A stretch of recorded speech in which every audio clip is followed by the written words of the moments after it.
Nettle leaves are diuretic. The immune system is stimulated by the anti-inflammatory properties of his roots.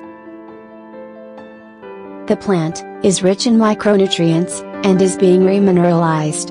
Chinese medicine used herbal tea to tone blood and body fluids when it was used in flagellation against rheumatism. It was attributed to its aphrodisiac virtues by the Romans. It's an extremely common plant that grows at the edge of pits. They are near homes. It can reach 1.2 meters high. It has leaves covered in stinging hairs.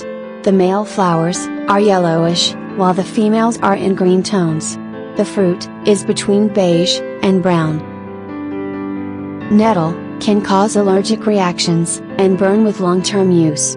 Unless medical advice, it is prohibited in the event of prostate disorders.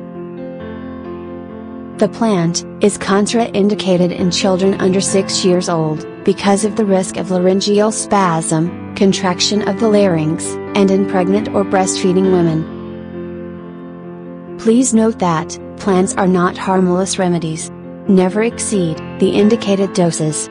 Subscribe to Soul Society for more video, and check out the description below to get more information. Thanks for watching.